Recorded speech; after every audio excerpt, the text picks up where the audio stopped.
28 octobre 2025, peuple d'Afrique, recevez nos salutations.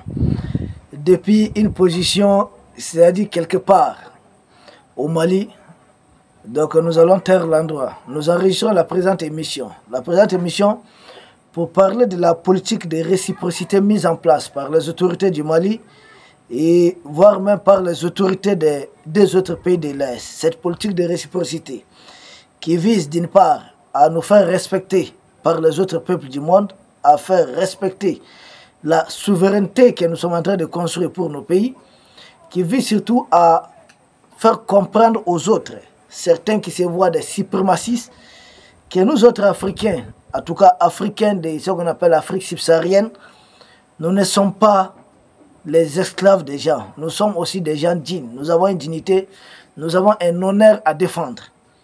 C'est depuis cette position que nous saluons d'ailleurs la riposte des autorités du Mali contre l'oncle Sam. L'oncle Sam aujourd'hui dirigé par Donald Trump. Donald Trump, vous savez, il est très versatile.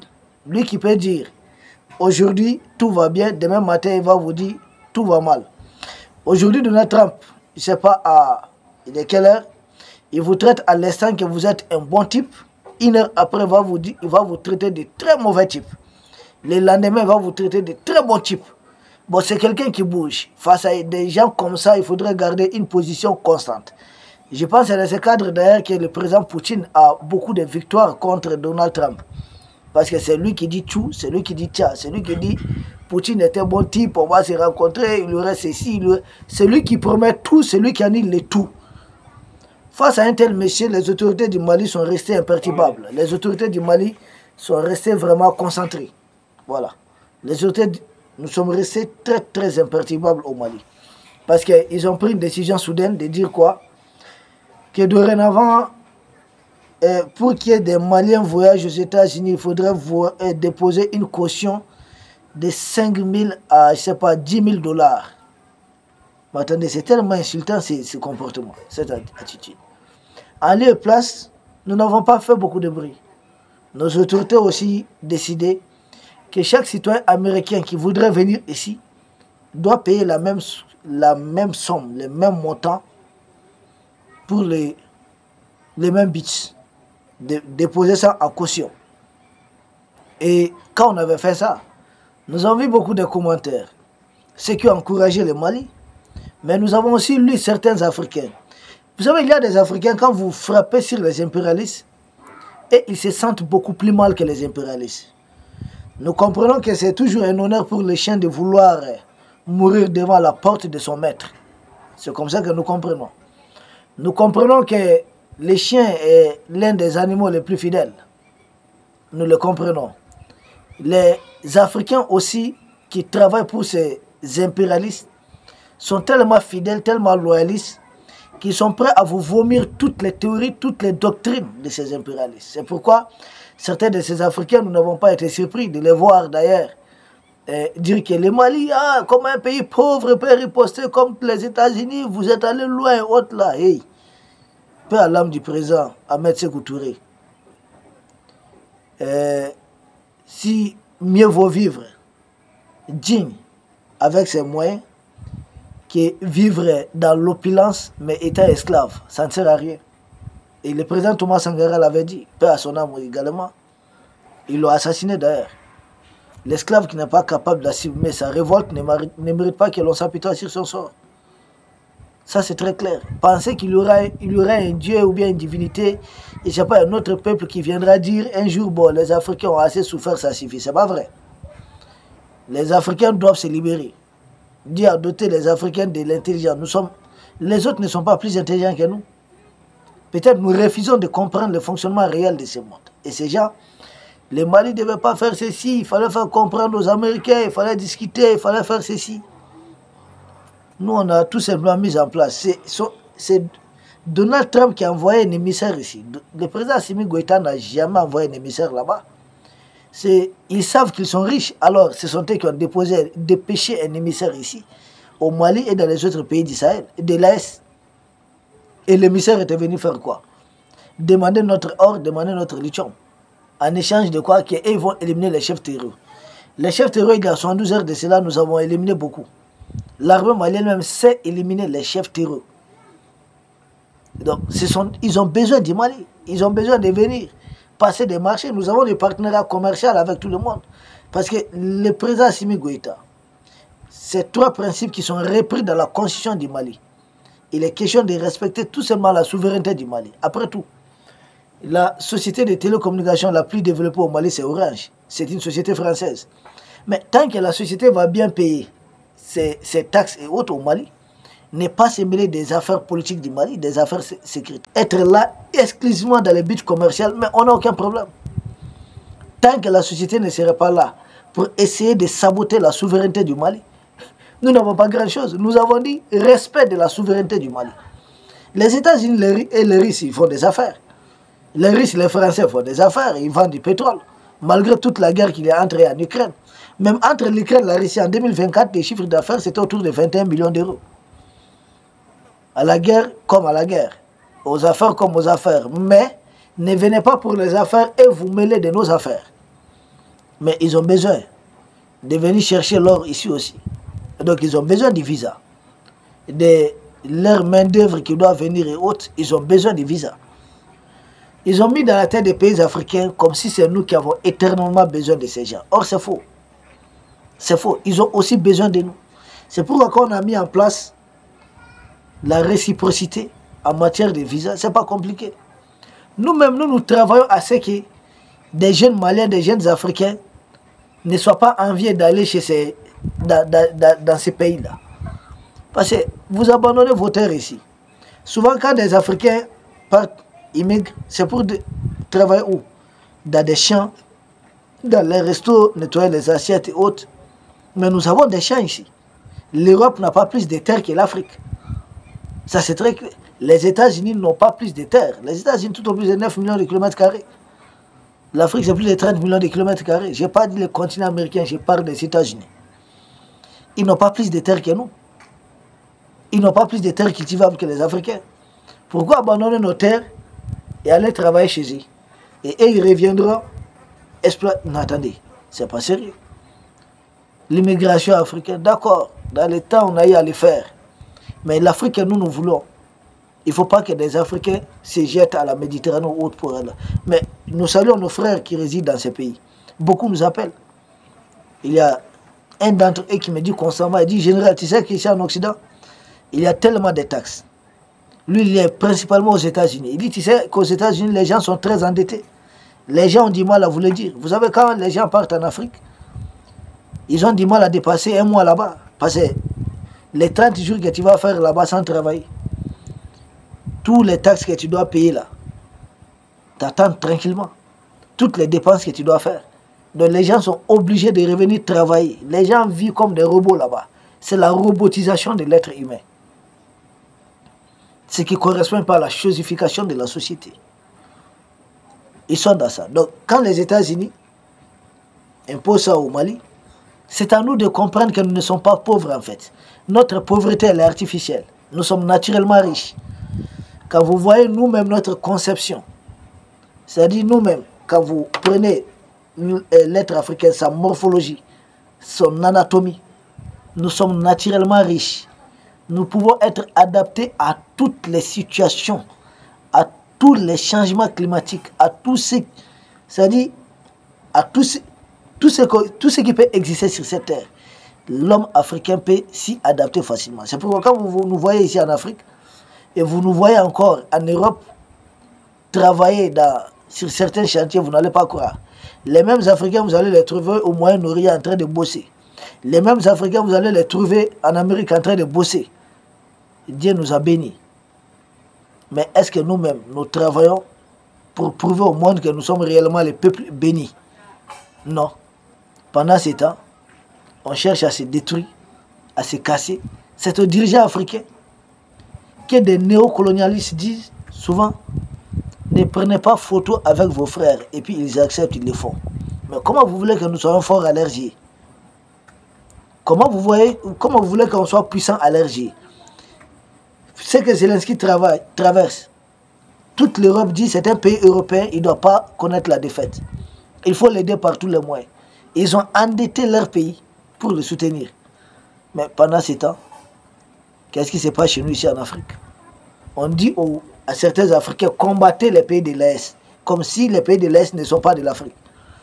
Je vois certains Africains qui vont même plébisciter Emmanuel Macron contre les dirigeants, les populations de l'Est. Ils disent, mais vous n'avez rien compris. Qui vont encourager l'impérialisme occidentaux-arabes, c'est-à-dire la coalition des terreurs mercenaires. Vous savez, c'est l'Algérie, c'est la France, dans des pays, certains pays européens, certains pays arabes, à vouloir recoloniser l'Afrique. Et l'AES, qui est une barrière contre ça, il y a des Africains qui travaillent par tous les moyens pour que l'AES puisse échouer. Mais c'est la honte, c'est la déception. Mais l'AES va triompher, l'AES va gagner. Cette histoire de carburant, pendant qu'ils essaient d'atteindre peut-être quelques camions, on est en train de les atteindre par des dizaines, voire par centaines. Peuple d'Afrique, oui, restons surtout mobilisés derrière nos dirigeants. Peuple d'Afrique, la réciprocité porte ses fruits. C'est pourquoi nous demandons aux autorités de l'AES, vous avez vu face à l'oncle Sam, ça a marché, ça a fonctionné. Face à Emmanuel Macron, ça fonctionne. Tu renvoies mon ambassadeur, je renvoie ton ambassadeur, comme l'avait dit notre ministre des Affaires étrangères. Mais au-delà de tout ça, nous avons demandé aux dirigeants de l'AES, qui sont convaincus, parce que dans beaucoup de sorties, surtout je salue au passage son Excellence le capitaine Ibrahim Traoré, qui a laissé attendre plusieurs fois que les autorités ivoiriennes étaient de beaucoup dans la déstabilisation du Burkina et des pays de l'AES, notamment les chameaux, M. Alassane Dramane Ouattara. Si le problème est connu, quelles mesures de réciprocité appliquées contre M. Alassane Dramane Ouattara? Pour moi, c'est de cela qu'il est question. Doit-on le laisser comme ça? Et peut-être nous allons continuer à dire ce qu'il nous fait comme du mal. Non, nous proposons aux autorités de l'AES de mettre une commission, d'avoir une cellule pour finir avec tout problème de la sous-région. Vous voulez devenir un problème pour nous, on vous supprime. Parce qu'on dit, des hippopotames mâles ne cohabitent pas, ne partagent jamais la même berge. C'est pas possible. C'est un proverbe américain qui le dit. Maltoura flatté berdanga qui le dit.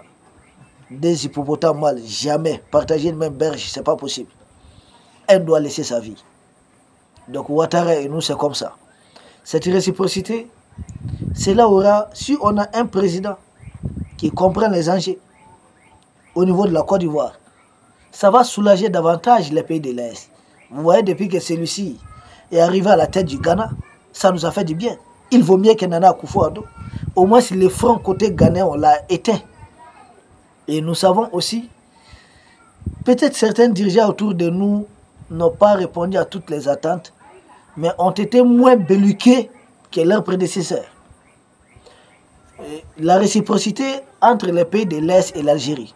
Parce que s'il est sûr que le groupe le plus influent dans le génime qui attaque tous les trois pays de l'Est s'appelle AQMI, Al-Qaïda au Maghreb islamique, et s'il est vrai qu'à la tête de l'AQMI, vous avez uniquement des Algériens. Donc AQMI est comme une légion étrangère de l'Algérie.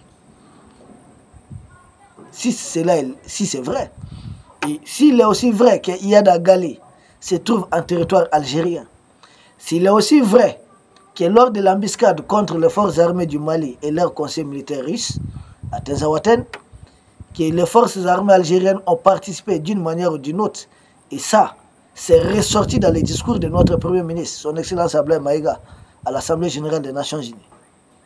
S'il est vrai qu'Alger a détruit les drones maliens pour protéger ces terreurs mercenaires, notamment constitués au sein d'AQMI, lesquels terreurs mercenaires sont en réalité la légion étrangère au service de la junte algérienne, junte française, mais qui est adossé aussi à Nouakchott, à la Mauritanie, qui sert de base logistique, mais qui est aussi adossé à Zelensky, parce que Zelensky sert de couverture.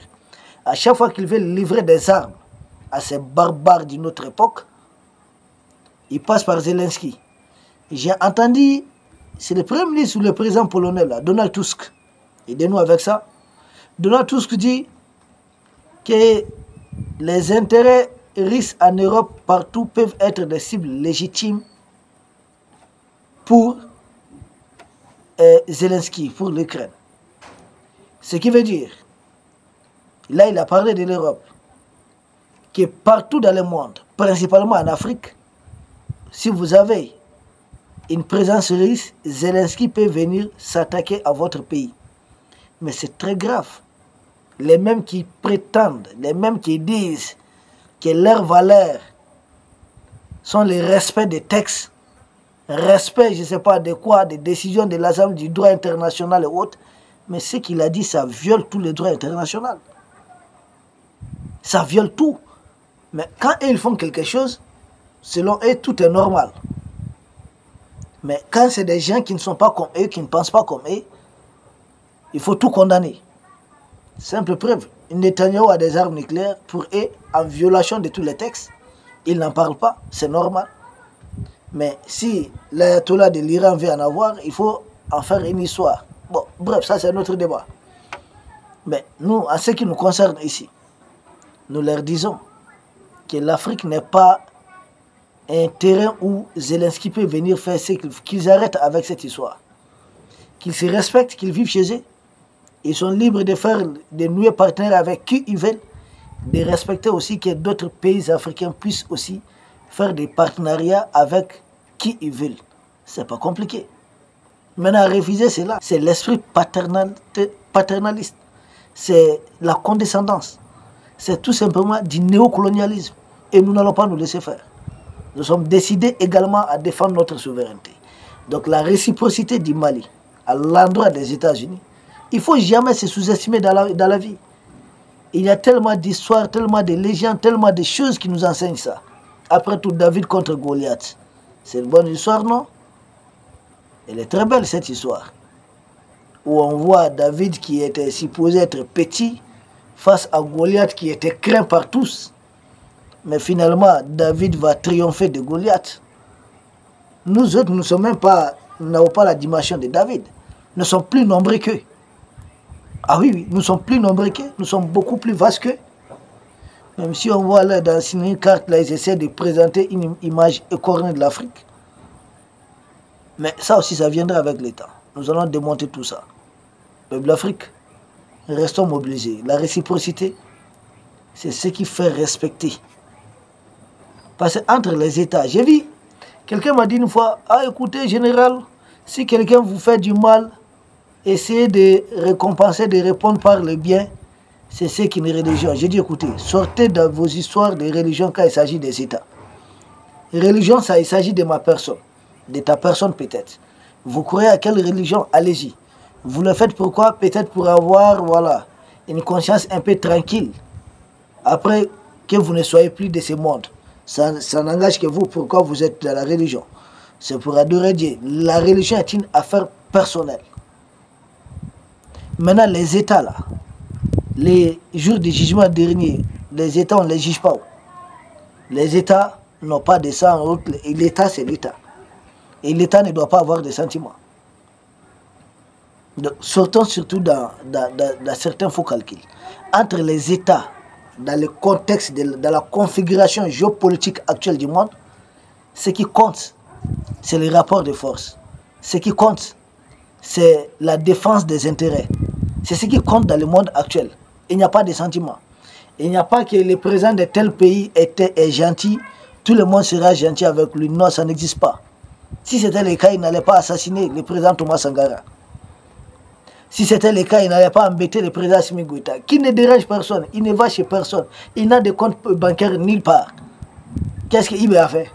Mais pourquoi ils ont combattu? Parce qu'il y a des pays qui pensent que les dirigeants de l'Est sont un obstacle contre leurs intérêts machiavéliques. Donc pour eux, il faut utiliser tous les moyens possibles à leur disposition, y compris des terreaux mercenaires, y compris les plus grands barbares qui vont faire appeler des simples djihadistes. Je me souviens qu'en 2019, France 24 a refusé de diffuser l'interview de Youssef Obeida, qui était à l'époque le numéro 2 d'Al-Qaïda. Mais en 2023, quand la jeune française a été expulsée du Mali et des pays de l'Est, ils ont accordé une interview à ce même type. Or, en 2019, ils avaient juste résumé, contracté ses propos. Mais en 2023, ils ont divisé. Parce que pour eux, ils ne sont plus des terroristes. C'est comme ça que les impérialistes avancent. Nous devons comprendre leur logiciel. Et c'est à nous d'imposer le respect Diagoya, comme on le dit à Bambara, c'est-à-dire obligatoirement. Nous allons nous faire respecter. Le peuple de l'AS reste mobilisé derrière les autorités compétentes de l'AS. Et ensemble, nous allons triompher. Peuple d'Afrique, la réciprocité porte fruit. Et vous avez vu, mais avec la Mauritanie, ça portait ses fruits. Gazouani est en train de se chercher. Et c'est cette mesure de réciprocité que nous devons gagner. Nous devons peut-être asseoir, entretenir et accompagner. Peuple d'Afrique, nous vous remercions. Et nous espérons vous retrouver demain pour un autre sujet au sommet de l'actualité. D'ici là, portez-vous bien. Restons concentrés et surtout mobilisés autour de nos autorités. Nous vous remercions.